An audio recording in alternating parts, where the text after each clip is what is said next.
El cadáver del entomólogo Michael Coltrane fue encontrado en el suelo de su apartamento justo a los pies de su terrario. Los investigadores pensaron que se trataba de un misterio con tintes sobrenaturales, pero la autopsia del cadáver y la aparición de unas misteriosas cintas de vídeo no tardarían en cambiar el rumbo de la investigación, apuntando directamente a un único y verdadero culpable.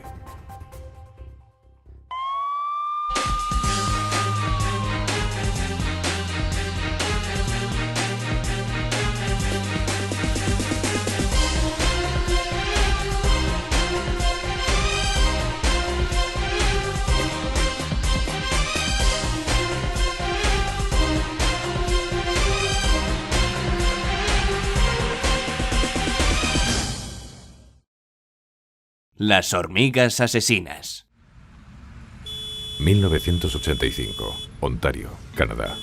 Michael Coltrane, de 34 años, era un científico que vivía sumido en la soledad más absoluta. Vivía en la última planta de un destartalado bloque de pisos, situado en el número 5 de Hopperton Drive.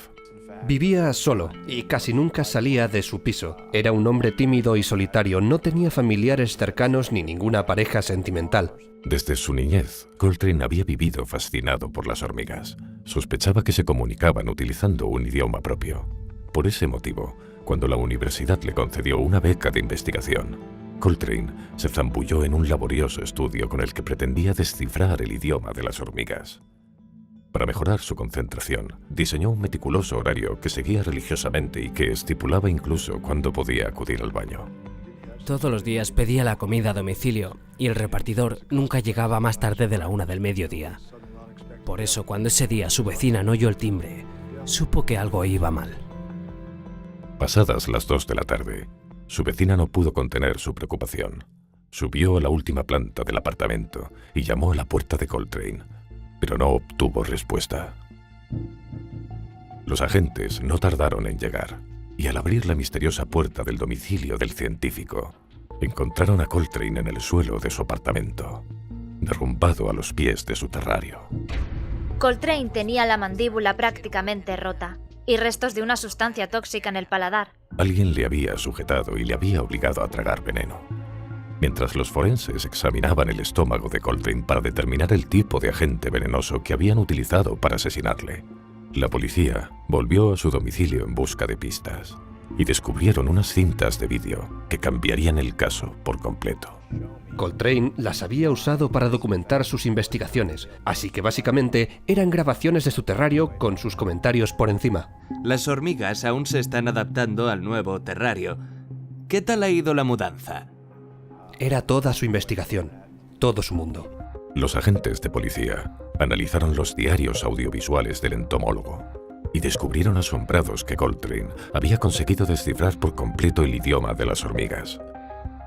Tras observar detalladamente a sus himenópteros, había logrado discernir los diferentes sonidos que emitían y asignarles un sentido concreto. En un inicio, esto le había permitido interpretar estados de ánimo muy elementales, pero su ambición no le permitía contentarse con eso. Se obcecó con intentar demostrar que las hormigas estaban dotadas de un complejo sistema neurológico semejante al de los humanos, que les permitía razonar y comunicar pensamientos propios muy elaborados. Pero era incapaz de demostrarlo.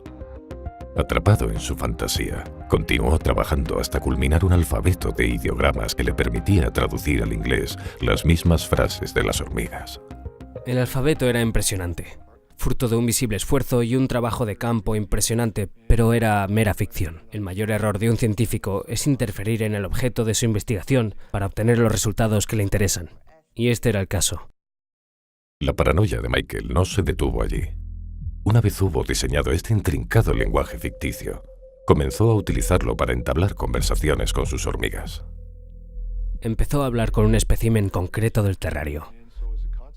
Una hormiga a la que llamó A1 en un inicio, y que más tarde rebautizó con un nombre más personal y cariñoso. La llamó Annie.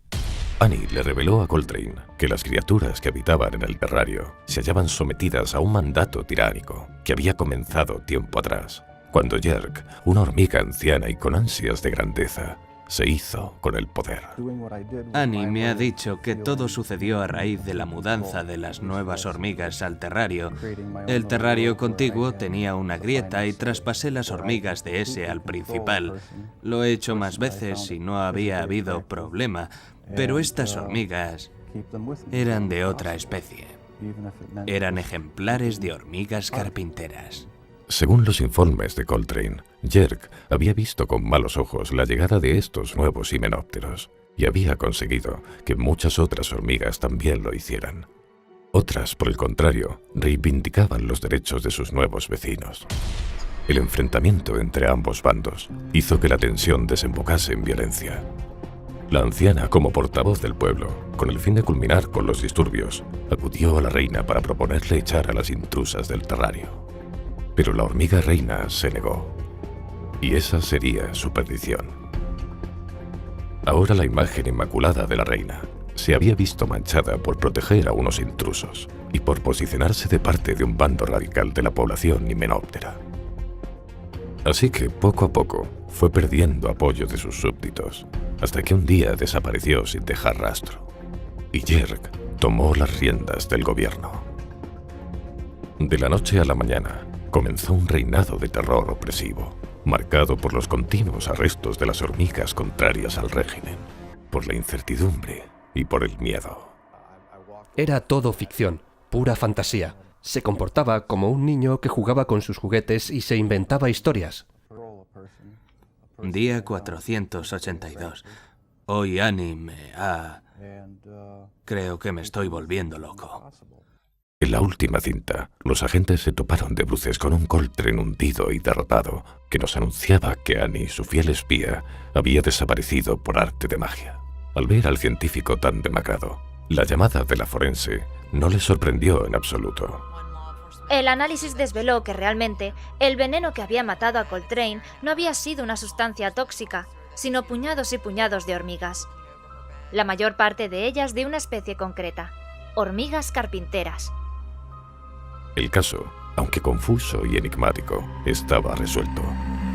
Coltrane había engullido las hormigas de su terrario hasta envenenarse y morir. Pero, ¿por qué? ¿Y por qué precisamente a las carpinteras?